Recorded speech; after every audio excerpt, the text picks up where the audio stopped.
Hello everyone, welcome to the inaugural edition of the Commexis Tools of the Trade video series.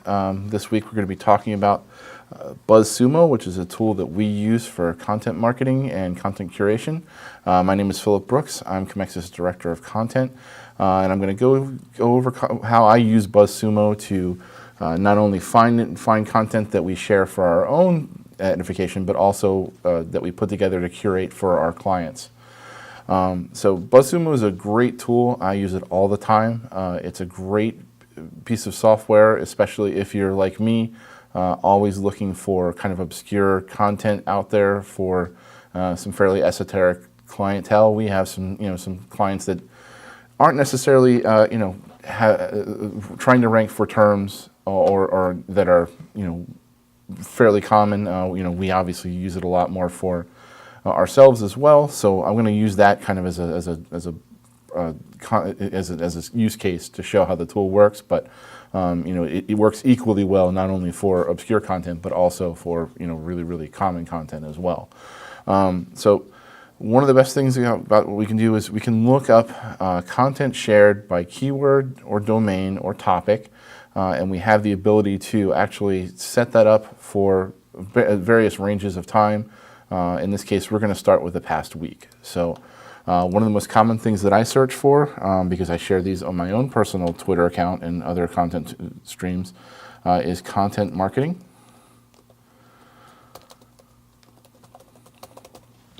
So you'll see as it comes up in the search, I'll pull this up. And you get a really great view of everything that's been shared within the last week using that key term as a title image, as part of the title. So there's a lot of really great information here. There's how it's shared on all social networks. You've got Facebook, LinkedIn, Twitter, Pinterest, Google+, and you've got a total number of shares, which is a great way of seeing if a piece of content that you're about to curate has this been well distributed already? Is it something that's kind of likely to have already been shared?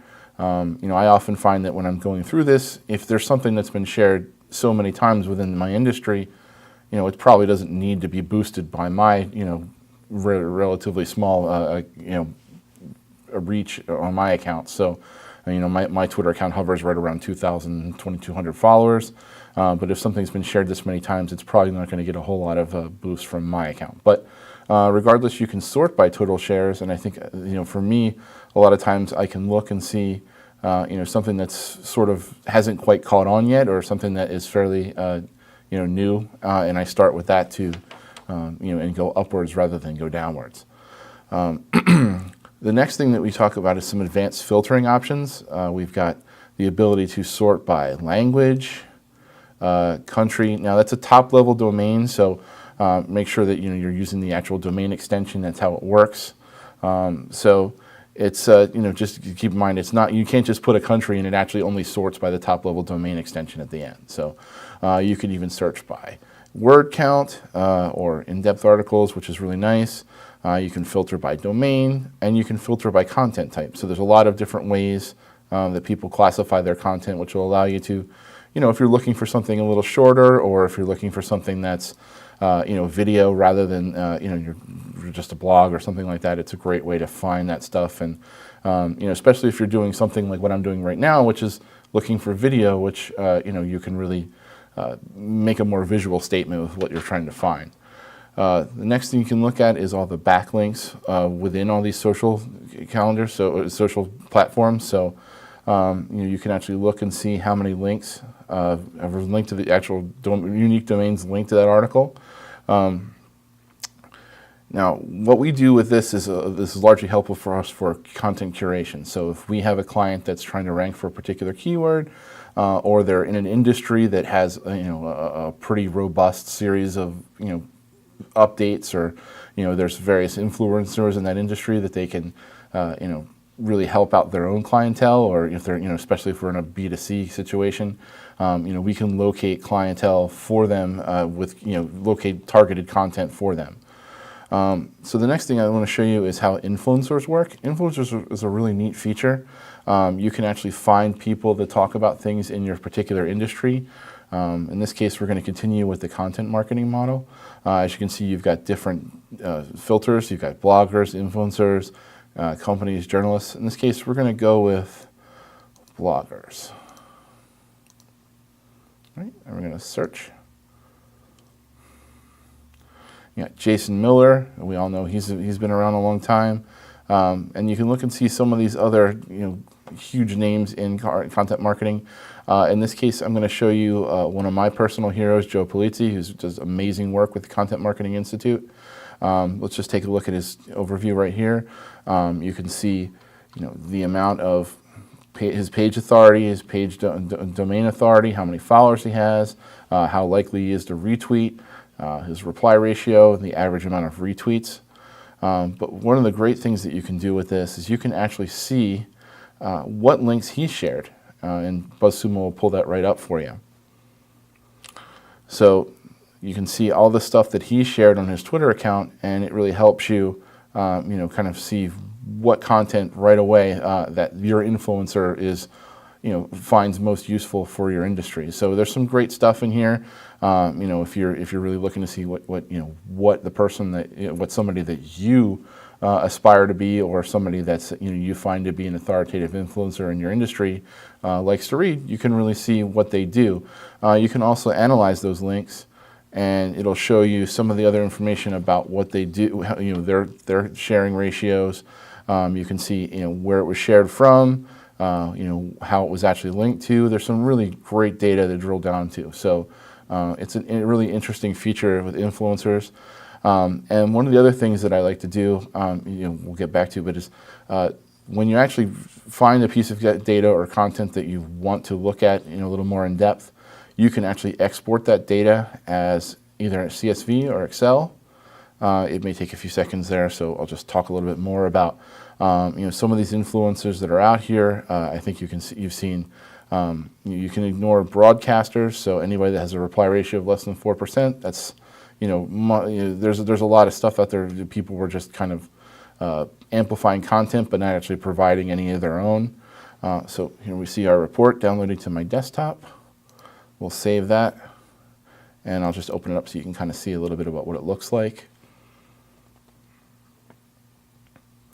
So you can see you've got information here for you. Got the bio, ID for them. It breaks all that content down. So you can also export this as a CSV if you're going to pull the data out and really trying to use it for reporting or something like that. The next thing you can do is under monitoring, you can set up content alerts. So I obviously have one set up for Commexis, so I can see if anybody mentions us outside of our normal stuff. You can see backlinks, which is a really great feature, and you can check keywords. And each week I write the last week in digital in 90 seconds. Buzzsumo is one of the tools that allows me to find relevant industry news to share via that platform. But let's create a new alert just to kind of see how this works. So in this case, we're going to check for a keyword mention. Well, let's use content marketing since it's been what we've been using anyway. Right. You can actually use some other filtering options to add extra keywords, filter out keywords, so negative keywords, and exclude domains. But in this case, we'll just go with a basic everything. You can get stuff as an instant email alert, so something shows up every time that actually shows up in the reporting, or you can set up a daily digest or email alerts. Now, for something like content marketing, I would highly recommend either no email alerts or daily email digest, because that's something that's very, very common. It's going to show up a lot. But let's just do a daily email digest. So it'll start now. And while it's pulling up that report, you can see kind of what it looks for. As you can see, there's been 1,931 mentions in the last 7 days. That'll really, really kill your inbox. So make sure you have that set up as a digest, or at the very least turn it off, because you will never be able to find anything in your inbox again. But it's a great way if you're certainly on more obscure terms to find content that it's basically hand delivered to you. It's really a great feature. It's like if you've ever worked in a newsroom having somebody come in and throw in the daily hot sheet, you know, all the content that you need to read, that your editorial department's going to, you know, take a look for their reference and make sure they haven't been scooped about anything. So there's also a content analysis section. So we can actually do a report for, content analysis. And we can look at this term again. And this will take a few seconds because, again, it's a very, very common term. But what this allows us to do is look at all the different types of how the content is shared across via networks with that key term. You can look at average shares, shares by network, content format, when it was published, even the length and the most shared domain. So there's a lot of data to drill down to. I think that, you know, it's actually, you know, for the average marketer, there's probably a lot here that you would never even need to get to, but it's, you know, it's great that this information is collated and collected here, and I find that it's, you know, just really interesting to kind of see where this stuff's going and who's moving it around and where it's winding up.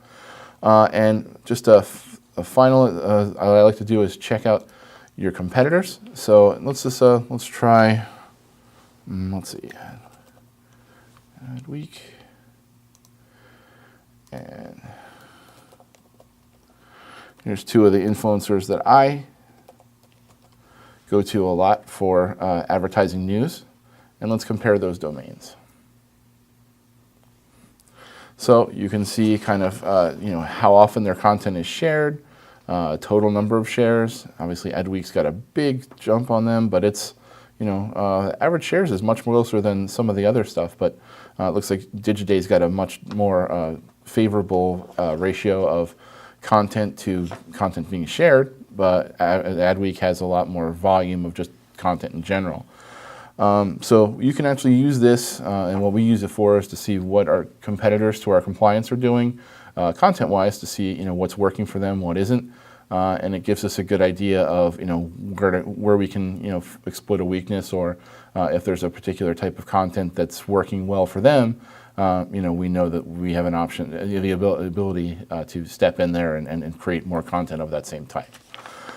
So that's pretty much Buzzsumo. We use it a lot here. I particularly use it a lot. It's a great tool. It's something that I actually picked up when I worked at SEMrush. You know, we had Steve Racin on for a number of webinars, and, you know, he's amazing, and the tool that he's created is amazing. So I'm Phillip Brooks, Director of Content for Commexis. Thank you again for listening to our Tools of the Trade video series. I'm not sure what we'll be working on next, but we'll have something for you really soon. Thanks for listening.